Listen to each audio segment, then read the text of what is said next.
Hey everybody, I'm Dave. You're watching Wanderlust or Bust, and today we're going to be talking about the secret essentials you must have if you're camping or RVing at national parks. So stick around. Let's learn something.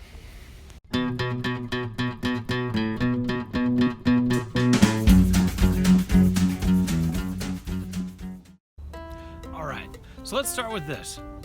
National parks have been called America's best idea, and I could not agree more. I think national parks are fantastic. I've been to them in the US, I've been to them in Canada, and they truly are some of the most magnificent places on the earth. However, you're going to want to know this. National parks, while they are gorgeous and mind-blowingly beautiful, are not as nice when it comes to amenities as, say, a state park or a private campground. You kind of give up a little bit for all that beauty, but the showers don't tend to be as nice, and some of the trails aren't always as nice. So there's some secrets that you're going to want to know about that makes your stay in a national park as good as it can be. All right, time for tip number 1 of the secret essential must-know national park hacks. Quarters. Get it right in there. Woo, quarters. If you like to shower, you're going to need quarters. If you like to do laundry, you're going to need even more quarters.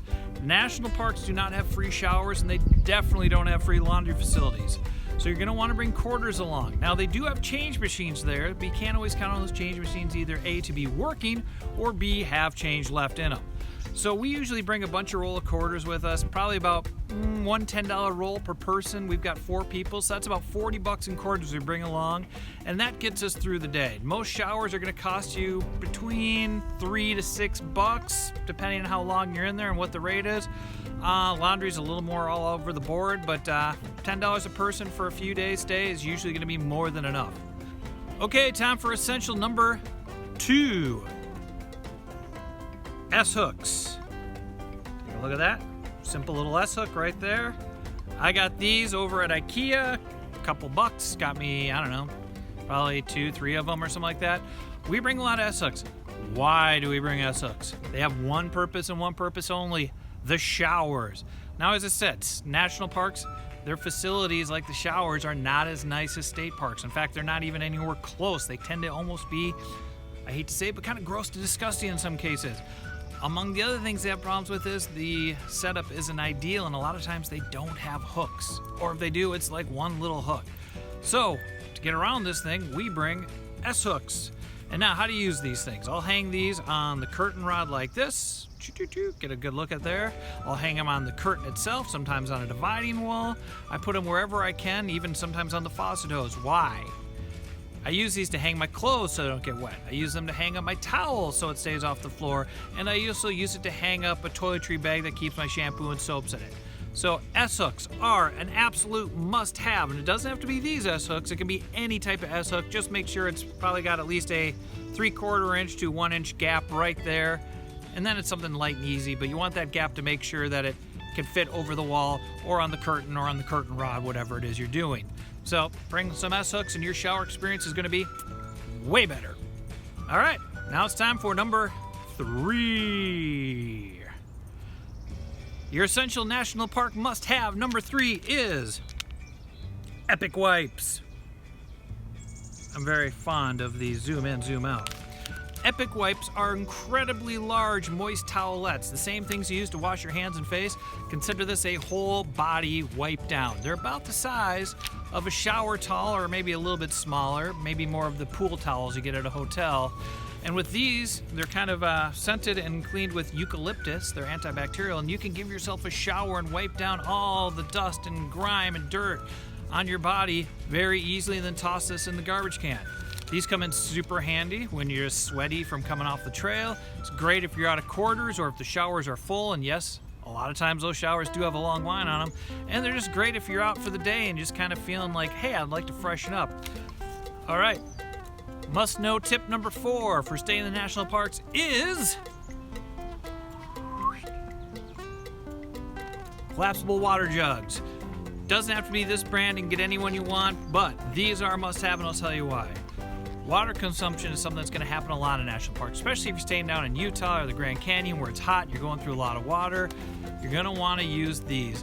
What I like to do is I bring one along in my backpack when we're out hiking or just visiting sites for the day, and then before I come back to the trailer, I fill it up. This is a 2-gallon one, I believe. Yep, 2.1 gallon.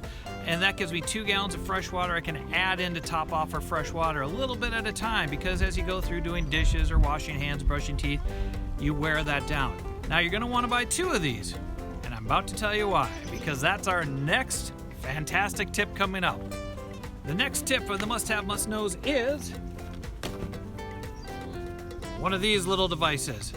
This goes on your black and gray water drain, and what's great about it is it's not just a cap, it's a cap with a little, coming off, it's a long thread, screw off on there so you can kind of see from the side profile. And this fits a regular garden hose fitting, so I think that's about a 3/4 inch fitting. I'm not positive off the top of my head, I should do my homework better. But what I like to do this is, as I'm filling up water using that collapsible bag, it also means my tanks are getting filled, especially my gray water tank. And that's something you can do something about without moving your old trailer. When I have this on the gray water tank, chop this on, open the gray water tank, put another collapsible bag up. That's why I have 2, one for fresh and one for gray water, and I can fill it right into that other collapsible bag and haul that away. Now, please dispose of your gray water carefully. You don't just dump it all over the trail or on the road or somewhere, but you can take it to a bathroom or an RV dump station and dump it out. So, in the morning, I'll fill one of these up with gray water, dump it out. On the way back, fill up with fresh water and add that to the freshwater tank. That way you make sure your tanks never overflow, but still keep a close eye on it, because don't trust meters, trust consumption, and maybe even do a visual check every now and then to make sure we don't have any backup, because that's a horrible thing and I don't have any good tips for that. Okay, the next secret essential for national parks is the water Bandit. I love this little thing. When you go to a lot of the national parks, you find out that most of the water supply lines are threaded. You can hook up a hose so you can fill your tanks in your RV, but not all of them are.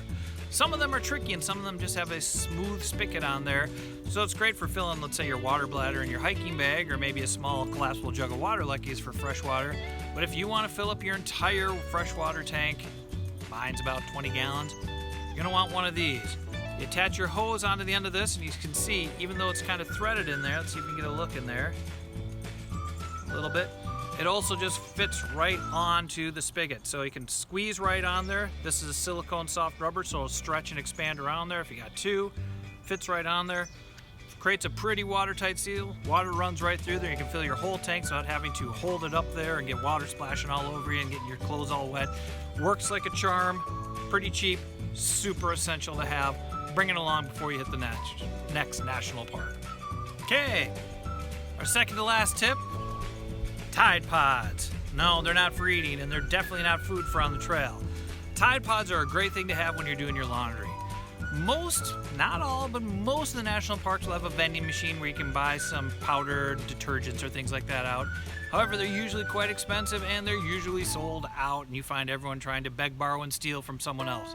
We used to go and get the big jugs of detergent, but that took up a lot of space in the RV, and you always worry about them leaking or soaking through or whatever. Tide Pods are small, easy to pack away, and do the job great. Just plop it in there. And also, if you find someone in the shower, find someone in the laundry that needs one, you can just pop one over there and make someone's day. So, Tide Pods work way better than dry detergent, work way better than the big jugs of Tide or whatever detergent you use. These things are a must-have, and they save that oh so valuable space in your RV, especially like mine, when it's only about 17 feet long.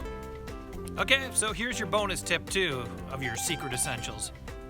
A funnel of some kind. Ooh.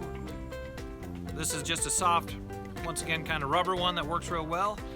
I bring this along to make filling up my tank a lot easier. When I'm using those collapsible rubber jugs, my water tank is sort of recessed inside of the RV wall, so I can't quite reach it with the thing, and you end up spilling about half of what you're trying to pour in there. So add this little thing, it threads right onto the end of the collapsible water jug, which is down there right now.